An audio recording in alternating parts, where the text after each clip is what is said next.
한미 관세 협상의 가늠자가 될 미국과 일본의 관세 협상의 구체적인 내용이 속속 드러나고 있는데요. 도널드 트럼프 미국 대통령은 방위비 인상을 앞세워서 일본으로부터 자동차와 농산물 부문에서 양보를 끌어내려는 걸로 보이는 상황입니다.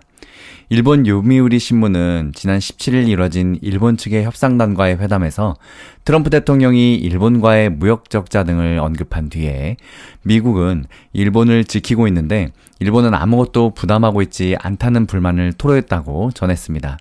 NHK 방송은 이날 복수의 정부 소식통을 인용해서 트럼프 대통령이 대일본 무역 적자를 제로로 만들겠다는 뜻을 밝혔다고 보도했습니다.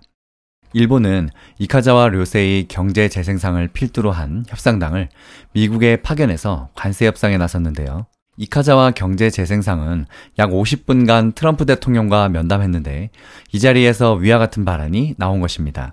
이후에 자리로 옮겨서 진행된 실무급 협상에는 스콧 베센트 미 재무장관, 하워드 루트닉 상무장관, 제이미슨 그리어 미국 무역대표부 대표 등이 참석했다고 합니다.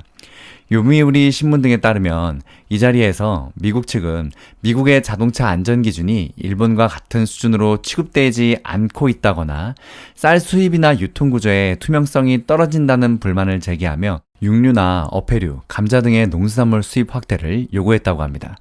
미국 무역대표부 무역장벽 보고서에서 언급된 내용을 재차 요구한 것인데요. 이에 일본 측은 모든 비관세 장벽을 바꾸기는 어렵다며 우선순위를 제시할 것을 요구했다고 전했습니다. 일본 현지 언론은 일본 정부가 향후 협상 카드로 쌀이나 대두의 수입 확대, 수입 자동차 인증제도 완화 등을 검토하고 있다고 전했는데요. 양국은 이달 중 두 번째 협상을 열기로 합의했다고 전했습니다. 실무협의에서 방위비 문제가 언급되지 않은 만큼 두 번째 회담에서도 주요 의제로 다뤄지지 않을 가능성이 있다고 하는데요.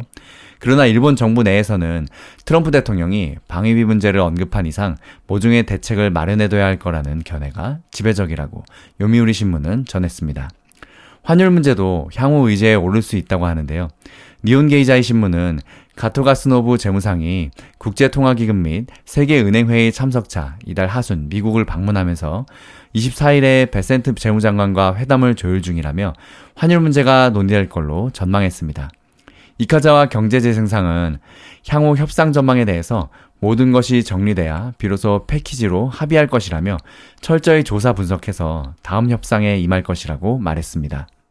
한편 일본 중앙은행 우에다 가츠오 총재는 18일 물가 목표치를 달성하기 위해서 통화정책을 계속 시행할 것이라고 밝혔습니다. 우에다 총재는 이날 일본 국회에 출석해서 식품 가격이 인플레이션에 큰 영향을 미치고 있다며 물가 추이는 점차 상승하고 있다고 말했습니다. 우에다 총리는 또 엔화 환율이 안정적으로 움직이는 것이 중요하다며 경제 전망이 현실화하려면 일본은행은 금리를 인상할 것이라고 전했습니다. 우에다 총재의 발언은 발표된 일본의 지난달 물가지표를 의식한 것인데요. 일본 총무성에 따르면 3월 신선식품을 제외한 근원소비자 물가지수 CPI는 전년 동월 대비 3.2% 상승했습니다. 이는 시장 예상치에는 부합했는데요. 신선식품과 에너지를 포함한 헤드라인 지수는 전년 동기 대비 3.6% 올랐습니다. 3월 CPI는 시장 예상치인 3.7%, 상승에는 못 미쳤지만 4개월 연속 3%대를 기록 중인 상황입니다. 특히 일본은 지난달 쌀값은 전년 동월에 비해서 92.1%나 급등했는데요. 이는 1971년 이후 최대의 상승폭입니다. 일본은행은 지난 1월 0.25%였던 정책금리를 0.5%로 끌어올린 뒤 3월에는 금리 동결 결정을 내렸습니다. 우에다 총재는 경제와 물가 전망이 예측한 대로 실현되려면 계속해서 금리를 올릴 것이라고 강조해 왔는데요. 진짜 큰 문제는 바로 여기 있습니다. 일본, 다른 모든 나라들이 금리를 급격하게 올릴 때만 해도 일본만큼은 금리를 제로금리로 오랫동안 유지했었는데요.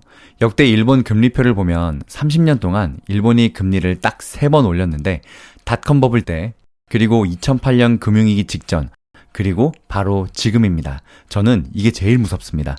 한편 유럽연합이 대미 관세 협상 개시 직전 애플과 메타의 디지털 규제 위반에 따른 제재 발표를 연기했다고 월스트리트저널이 보도했는데요. 복수 소식통에 따르면 EU 행정부 격인 집행위원회는 애초에 지난 15일 애플과 메타를 상대로 진행한 디지털 시장법 조사 결과를 공식 발표할 예정이었습니다. 발표 일정을 사전 통보받은 회사도 있었던 것으로 알려졌는데요. 조사 결론에 위반에 따른 시정명령이 포함됐으며 두 회사 모두 과징금이 부과될 수도 있었습니다. 하지만 집행위는 하루 전인 14일 미국과의 관세 협상 일정이 갑작스럽게 잡히면서 조사 발표 일정을 연기했다고 소식통들은 전했습니다. EU 무역경제안보 집행위원은 미국 워싱턴을 찾아가서 하워드 루트닝 미국 상무장관, 제이미슨 그리어 미국 무역대표부 대표와 회동했는데요.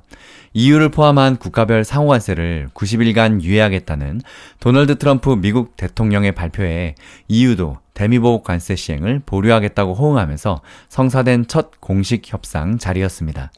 결국 본격적인 협상 개시 국면에서 미국을 자극하지 않기 위해서 결과 발표를 막판에 미룬 것으로 보입니다.